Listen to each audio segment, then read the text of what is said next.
মামা, এরকম কলা গাছ দেখছো কখনো? জীবনেও না। হ্যাঁ, জীবনেও দেখি। জীবনেও দেখো নাই? আমার সামনে তুমি কয় ফিট লম্বা? 5 ফিট 8 ইঞ্চি। 5 ফিট 8 ইঞ্চি। তাতে কলা গাছের ছড়াটা কত লম্বা হবে? আসসালামু আলাইকুম প্রিয় ভাই বন্ধুরা, আশা করি আল্লাহর রহমতে সবাই ভালোই আছেন। আমি আজকে আপনাদের সামনে একটা জিনিস দেখাবো, সেটা হচ্ছে আমার প্রাণের জেলা গাজীপুর। এই গাজীপুরেরই একটি পার্ক, মনপুরা পার্ক। ওই পার্কের ভিতরে একটি কলা গাছ আছে। সেই কলা গাছে একটা আশ্চর্যজনক একটা কলার ছড়ি হয়েছে, সেই ছড়িটা দেখাবো। তো আপনি মনপুরা পার্কে যেতে চাইলে অবশ্যই আপনার কাশিমপুর, কোনাবাড়ি কাশিমপুর হয়েও আসতে পারবেন। লতিপুর নামক গ্রামে এই পার্কটির অবস্থান, এবং এদিক দিয়ে আপনি বিকেএসপির সামনে জিরানি বাজার হতেও যেতে পারবেন, আবার নবী টেক্সটাইল হয়েও যেতে পারবেন। গ্রামীণ পরিবেশের মাঝখানে এই পার্কটির অবস্থান।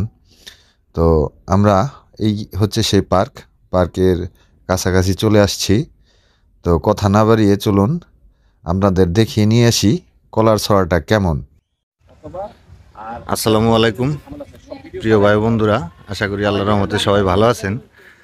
আমি আজকে অবস্থান করতেছি আমাদের গাজীপুর জেলার, গাজীপুর জেলা আমার প্রাণের জেলা গাজীপুর জেলার। এই কলা গাছটা দেখতে আসছি।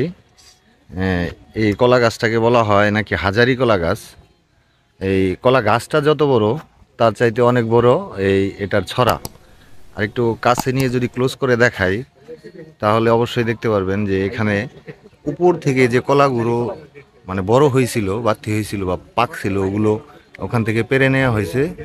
এবং আপনি নিচের দিকে যদি আস্তে আস্তে দেখেন তাহলে বুঝতে পারবেন যে ঠিক কত পরিমাণ কলা ধরছে। আল্লাহ তাআলাই ভালো জানে ঠিক কত কলা এখানে ধরছে। তো দেখেন এই কলা যে নিচের দিকে আমি ক্যামেরা নিচ্ছি, আস্তে আস্তে এটা নিচের দিকে এখনো হয়ে যাচ্ছে, বরাবর হচ্ছে। ঠিক এই কলা ঠিক কখন বা এই কলার যে মোচাটা দেখতেছেন কবে যে শেষ হবে, মানে হওয়া বন্ধ হবে, সেটা বলা বড়ই মুশকিল। দেখেন এখনো হচ্ছে। আমার মনে হয় একটা সময় এই কলাটাকে বৃদ্ধি হওয়ার জন্য জায়গা করে দিতে হবে। এই কলা গাছটা এতই বড়, আমি আপনাদের আরেকটু কাছ থেকে দেখাই।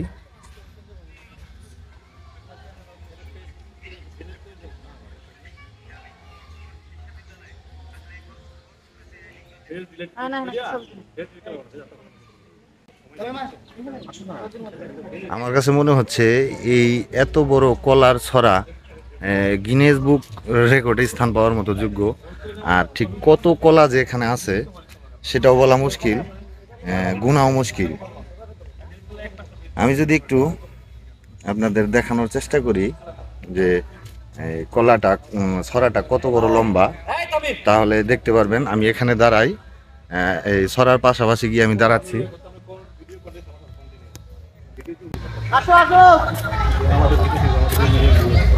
আমি মানুষটা 6 ফিট, 6 ফিট, আমি মানুষটা 6 ফিট লম্বা। ছড়াটা যদি এখান থেকে ধরেন তাহলে 6 ফিটের উপরে আছে। আর এটা আরো নিচে, আরো নিচে অনেক হবে। ঠিক কত পর্যন্ত হবে বলা মুশকিল। আর এই কলা গুনার মতো অপশন আমার নাই, আমি গুনতে পারবো না ঠিক কত বড়। এটা হচ্ছে তার গাছ, কলা গাছটার এই যে এদিক দিয়ে যে হচ্ছে দেখেন এখনো কলা হচ্ছে, মানে ঠিক কবে এটা হওয়া শেষ হবে বলা খুবই মুশকিল।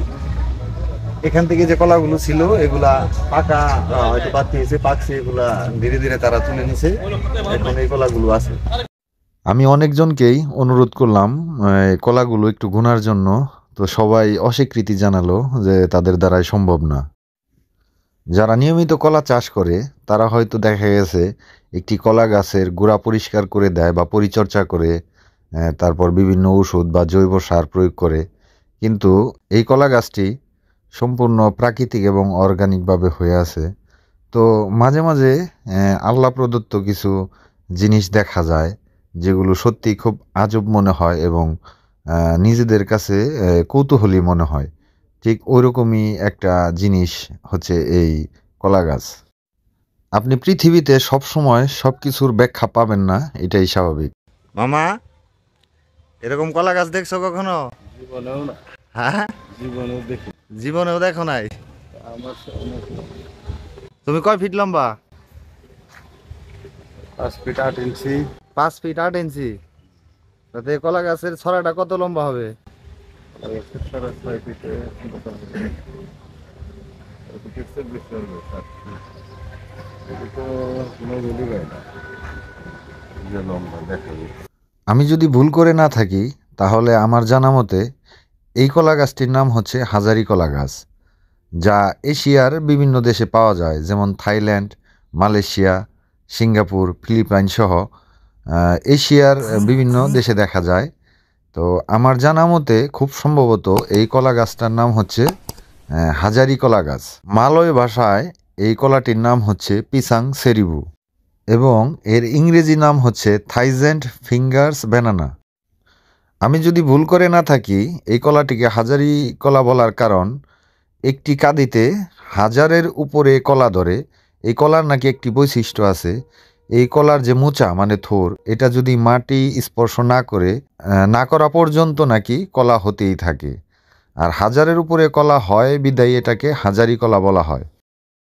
তো ভালো থাকবেন প্রিয় ভাই ও বন্ধুরা, ভালোবাসা নেবেন। আমি বরাবরের মতোই সবসময়ই আমার ভিডিওগুলো প্রাকৃতিক এবং অর্গানিক করে থাকি।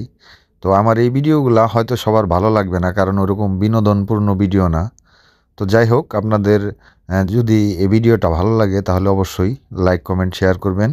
তো আজকের মতো বিদায় নিচ্ছি, ভালো থাকবেন সবাই, দেখা হবে পরবর্তী কোনো ভিডিওতে। আল্লাহ হাফেজ।